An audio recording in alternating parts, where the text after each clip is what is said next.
شکریہ ملک اشتر صاحب، اور مبارکباد خورشید اکرم صاحب کے لیے۔ مجھے یہ شرف حاصل ہے کہ اس کتاب میں جو بہت سارے لفظ استعمال کیے گئے ہیں ان میں کچھ لفظ میرے نام میں بھی آتے ہیں۔ بہت شکریہ اس محبت کے لیے، اس طرح یاد رکھنے کے لیے۔ آپ کا یہ یاد رکھنا اس لیے بھی ہمارے لیے خوشی کی بات ہے کہ ان نظموں کی شروعات، ان نظموں کے پیدائش سے لے کے ان کے بلوغت تک پہنچنے کا سفر ہم دونوں نے بہت قریب سے دیکھا ہے۔ کئی نظمیں ہیں جس کا بھی ہمارے دوست اکرام خاور نے ذکر کیا کہ جس کے وہ قاری رہے ہیں اور جو پہلے انہوں نے سنی ہیں، تو مجھے بھی یہ اعزاز حاصل رہا ہے کہ ان کی بہت ساری نظمیں سننے والوں میں شاید پہلا شخص میں ہوں گا۔ کئی بار ایسا ہوتا تھا کہ جب ہم ساتھ ایک ہی جگہ طالب علم میں رہا کرتے تھے تو ہم گھنٹوں نظموں کے حوالے سے اور اس دنیا کے حوالے سے باتیں کرتے تھے جو ہماری نظموں کا، ہماری شاعری کا حصہ بنتی ہیں، ہماری غزلوں میں آتی ہیں، ہماری زندگی کو پریشان کرتی ہیں، اسے خوشی دیتی ہیں، اسے سنوارتی ہیں، اسے بگاڑتی ہیں۔ ان تمام چیزوں کا ذکر، ان کے تذکرے، ان پہ بحث کرتے ہوئے کافی وقت ہم گزارا کرتے تھے۔ اس میں ایک جو بنیادی بات تھی وہ یہ تھی کہ خورشید اکرم بہت اچھی نثر لکھتے ہیں، یہ ہم سب جانتے ہیں، بہت معترف ہیں، ان کا جو تنقید کا اسلوب ہے اس کے شیدائی ہیں، اس کے قتیل ہیں ہم لوگ۔ لیکن جب خورشید نے شاعری شروع کی تو ان کی شاعری سنتے ہوئے کئی بار میں اس بات پر ان سے الجھتا تھا کہ نثری شاعری کیسے ہو سکتی ہے۔ تو جو ریزرویشنز فرحت صاحب کی تھیں وہ میری بھی تھیں اس زمانے میں۔ میں نے اس کے حوالے سے ایک بہت طویل مضمون بھی لکھا تھا، شعر چیزیں دیگر است کے نام سے، جس میں میں نے ان بنیادی معروضات کے حوالے سے بات کی تھی جو شاعری کے لیے ضروری یا غیر ضروری سمجھی جاتی ہیں۔ لیکن اتفاق یہ ہے کہ ہم دونوں کی گفتگو کا نتیجہ یہ ہوا کہ میں غزل کی شاعری تو کرتا تھا لیکن پھر میں کچھ سال بعد خود نثری نظمیں لکھنے لگا۔ تو آپ سمجھ لیجئے کس کی دلیل اور کس کی نثر میں کتنی طاقت ہے، اس کا اندازہ آپ کو اس بات سے ہو گیا ہوگا۔ بہرحال آئیے خورشید کی نظموں کی طرف آتے ہیں۔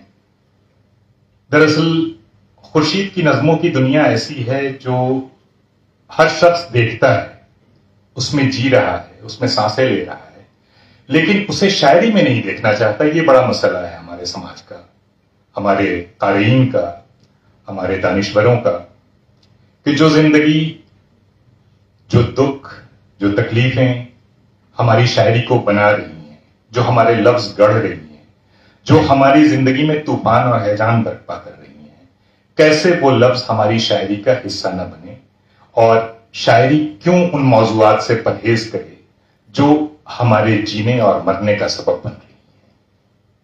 ہرگز نہیں۔ خورشید نے اس معاملے میں بہت فراخ دلی سے کام لیا ہے، بہت ہمت سے کام لیا ہے۔ مجھے اگر یہ کہنا پڑے کہ خورشید نے بہت حد تک ان موضوعات کو چنا ہے جو اردو شاعری میں، آج کی معاصر شاعری میں بہت کم ان پر نظمیں لکھی جا رہی ہیں۔ خورشید کا جو زاویہ نظر ہے وہ الگ ہے، ان کے دیکھنے کا، سوچنے سمجھنے کا ڈھنگ، جس کے بارے میں فرحت احساس صاحب نے بھی باتیں کی، ان کا ہر چیز کو دیکھنے کا اپنا رویہ ہے۔ ظاہر ہے انداز نظر سب کا الگ الگ ہوتا ہے۔ کہ زبان کے حوالے سے بات کی جاتی ہے، دراصل زبان کا معاملہ کوئی جامد شے نہیں ہے، زبان کوئی مجرد شے نہیں ہے، وہ تخلیق کار کے ساتھ، اس کے زمانوں کے ساتھ، اس کی نشو و نما اور اس کی نمو کے ساتھ بدلتی اور آگے بڑھتی اور اپنے پنکھ پسارتی رہتی ہے۔ وہ کوئی ایسا عمل نہیں ہے جسے شاعر خود بھی روک سکے، یہ شاعر کی مجبوری ہوتی ہے۔ خورشید کے ذہن میں جو موضوعات ہیں ان کے اظہار کے لیے خورشید نے جن لفظوں کا استعمال کیا ہے، مجھے لگتا ہے کہ وہ لفظ بے بدل ہیں۔ ان کی جگہ کوئی اور لفظ لایا جائے تو شعر کی تاثیر، ان کی نظموں کی کاٹ کم ہوتی ہے، ان کے لہجے کا جو تناؤ ہے اس کو محسوس کرنے میں ہم سے بھول ہو سکتی ہے اگر ایک کی جگہ دوسرے لفظ رکھ دیے جائیں۔ تو اس میں کسی تکلف اور کسی تصنع سے شاعر نے کام نہیں لیا ہے. اسے ہم اس کی خوبی کہتے ہیں, اس کی شاندار کامیابی کہتے ہیں اسے, کہ شاعری میں جس لفظ کو, جس موضوع کو دنیا نے چھوڑ رکھا ہے کسی وجہ سے. اب اگر ہم غزل کی شاعری کی بات کریں تو یقیناً آپ سنتے ہیں بہت اچھے شعراء ہیں ہمارے عہد کے, بہت عمدہ شاعر یہاں بھی موجود ہیں, نوجوانوں میں سے فرحت احساس ابھی گئے ہیں. غزل کا معاملہ عشق تک محدود ہو کے رہ گیا ہے. میرے بہت اچھے دوست جو بہت اچھی شاعری کرتے تھے, جنہوں نے دنیا جہان کے موضوعات پر اشعار کہے ہوں گے, ہمارے شاعری کا یا ادب کا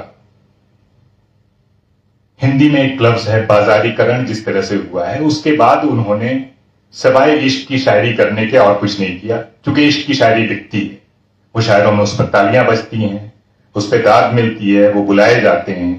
لیکن نظموں کی شاعری جس میں سنجیدہ فکر ہو, جو ہمارے عہد کو کہیں نہ کہیں سے اس کی دکھتی ہوئی نفس پر ہاتھ رکھ رہی ہو, اس شاعری کے لیے رسائل میں, کتابوں میں جگہ ہے.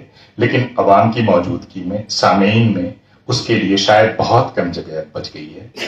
خورشید کو میں اس لیے بھی مبارکباد دینا چاہتا ہوں کہ انہوں نے اس شاعری کے لیے ایک نئی جگہ بنائی ہے, جو اردو کے قارئین اور ہندی کے قارئین دونوں کے لیے ایک مشترکہ زبان, تہذیب کا سنگم ہے, جہاں پہ اردو اور ہندی نظمیں آ کر ایک ہی دھارے میں بہ رہی ہیں, جہاں دونوں کو الگ نہیں کیا جا سکتا. تو بس میں انہیں چند لفظوں سے اپنی بات ختم کرنا چاہتا ہوں. بہت اچھا بولنے والے, بہت باشعور اور بہت گہرائی اور پرکھ کے ساتھ بات کرنے والے یہاں موجود ہیں. میں چاہتا ہوں کہ خورشید کی نظموں پر وہ پوری طرح اظہار خیال کریں, اور ہم خورشید کی نظموں میں جتنی پرتیں ہیں انہیں الگ الگ کر کے دیکھ سکیں. بہت شکریہ.